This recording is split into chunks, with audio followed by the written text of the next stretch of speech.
The 1970s and the 1980s, economics and more. Yes, we're getting into the days of my childhood. One of my favorite all time movies, The Breakfast Club. So, the Groovy 70s. You got yourself some disco and the Bee Gees. Love the chest hair. And the Jackson 5. Scooby Doo. MASH, which actually lasted longer than the real Korean War, which it was based on. And the original Star Wars, not the first one, Episode 3, people, was the legit real Star Wars. So in the 70s, we sort of stagnated economically and socially a bit. There was a presence of more women and teenagers in the workforce, but we had declining investment in new machinery and factories, and the heavy costs of government imposed safety and health regulations on these industries actually caused businesses not to reinvest in their companies and hire more people. You have a shift in the American economy from manufacturing to service industries. The Vietnam War is still going on, and the cost of living it triples in that decade. You also have a lack of modernized plants and efficient methods of production here in the United States. So here we have the 70s, and you can see inflation rates spike in right around 1980 at this time, and we're still involved in Vietnam. So during Nixon's administration, he did expand the Great Society programs that were started by LBJ, which included a bunch of programs that are sort of collectively known as welfare, but they're all actually separate programs. They include the food stamp programs, aid to families with dependent children, and Medicaid, which is insurance for the very poor. He also implemented supplemental security income and reduced the nation's poverty rate to 11% in 1973. In 1969, he implemented what was known as the Philadelphia Plan, and it required construction trade unions to begin working on federal contracts in Philadelphia to actually establish goals and timetables for hiring black apprentices. This is what is known as affirmative action, trying to level the playing field and encourage federal contractors to hire African Americans. This moves them from being protected individuals to actually giving privileges to certain groups based on the fact that they had historically been discriminated against. A lot of critics assailed this new policy and called it reverse discrimination. Quotas were being used in colleges and on these federal contracts, and you start to see some court cases working their way up to the Supreme Court to challenge these new rules. Nixon and the Watergate scandal in 1972, there was a break-in at the Democratic National Headquarters at the Watergate Hotel. He was attempting, not he personally, but the people were attempting to bug the headquarters and gain information on campaign strategy and donors. Bob Woodward and Carl Bernstein were the Washington Post reporters who first reported this break-in, and they had a secret source. His name was called in the press Deep Throat. He was later identified as the assistant director of the FBI. And he gave information secretly and off the record that the president and the FBI was involved in the break-in and knew about it. The president ordered staffers not to testify before Congress as an attempt to cover up presidential involvement. This becomes an obstruction of justice, and there's increasing evidence that Nixon discussed the cover-up at least 35 times with staffers in the Oval Office. He then lies on national television to the American public. Finally, he caves and he gives in to Congress and hands over 18 minutes of incriminating tape, or hands over tapes, but 18 minutes of that tape were erased with the most incriminating information. So impeachment was imminent, and in 1974, Nixon turns over the transcripts to federal investigators, and he resigns the presidency in 74. Ford becomes president, and he then later pardons Richard Nixon. So here he is, his letter of resignation, short and sweet. In 1970, we have our first Earth Day, celebrating clean air, pure water, and healthy land. And this is actually the Idaho Senator Frank Church, if you've ever heard of the Frank Church Wilderness. He was very instrumental in getting the 1964 Wilderness Act passed, and also instrumental in getting the Clean Air and the Clean Water Act passed.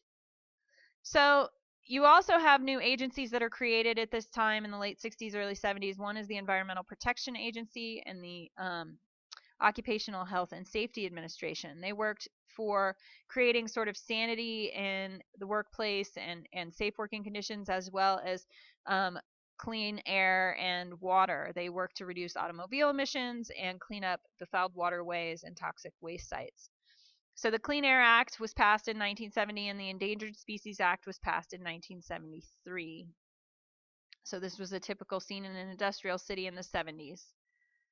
Here you have Nixon signing the Clean Water Act.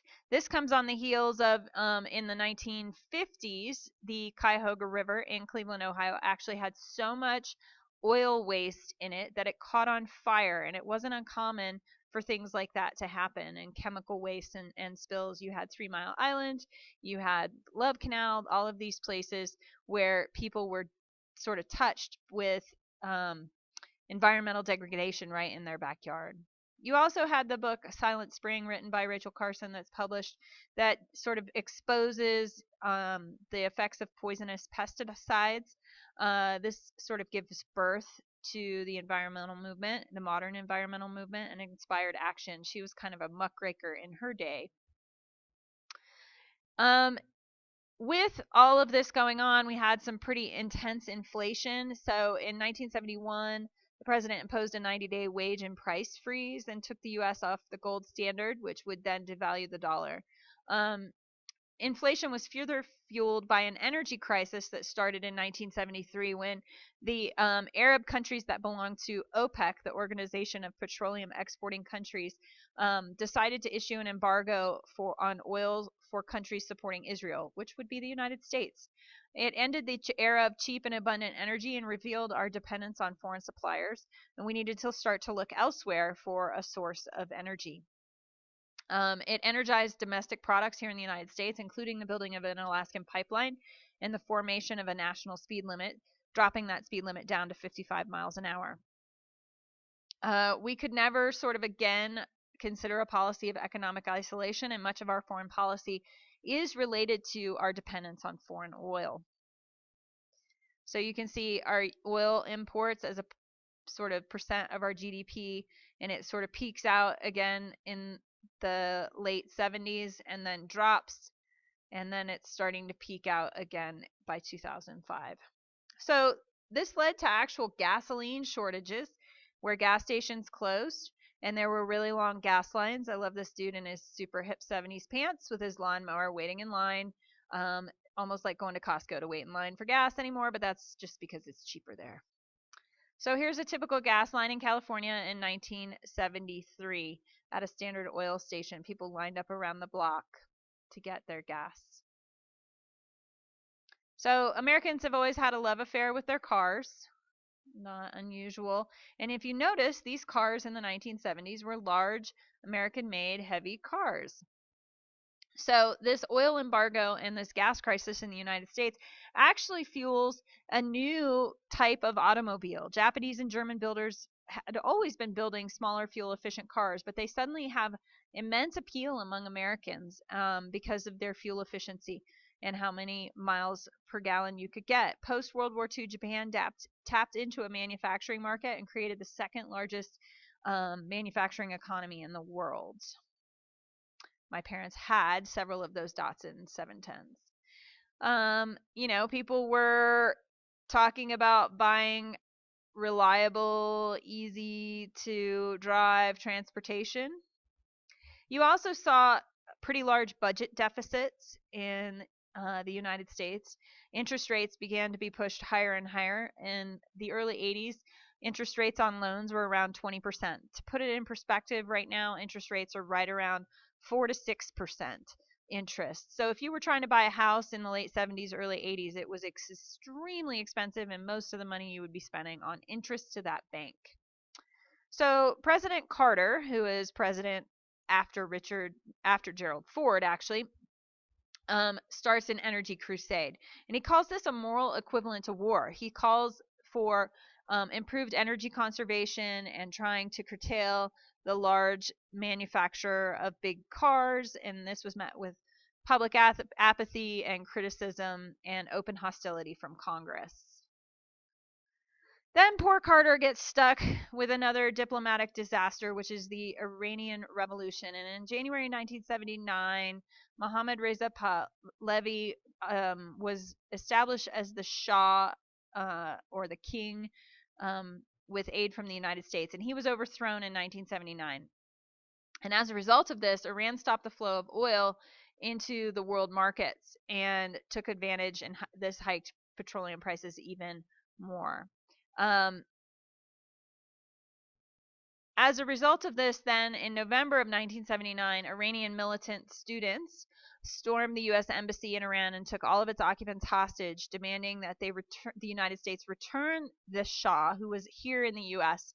in exile, receiving medical treatment, basically so they could try and convict and execute him, and the U.S. refused to turn him over. So what happens here is, for 444 days, Americans are held hostage in Iran. It sort of buries hope of ratifying the SALT II treaty. The Soviets then invade Afghanistan and are ready to step into Iran on behalf of Iran. This Afghanistan becomes Russia's Vietnam. And a great film to watch is Charlie Wilson's War. The United States actually, through the use of the CIA, secretly funded the Mujahideen in Afghanistan to fight the Soviets. And those folks turned around and became the Taliban, and that's who we ended up fighting in 2001 when we invaded Afghanistan. Carter then slapped an embargo on grain and high technology machinery to the USSR and called for a boycott of the US Olympic Games in Moscow. He applied economic sanctions and pressure, so he was really trying to work through diplomatic channels rather than military channels. He did, however, order a rescue of the hostages, but because of equipment failures and bad timing, the rescuers died in a helicopter crash and actually never rescued the hostages. Because of this, Carter does not win re-election, and shortly after inauguration of President Reagan, the Iranians agree to set the hostages free and freeze $8 billion in assets. And the U.S. promised to lift trade sanctions. So 52 hostages flew out of Tehran in 1981, 444 days after their capture. So then we're into the 80s, and this is the time I remember, and this is my childhood right here. All right, Throwback Tuesday or Thursday, can you find me in this picture? This would be my 4th grade class picture from Whittier Elementary. And if you can find me, you are a winner. And you'll have to go to part 2 to find out.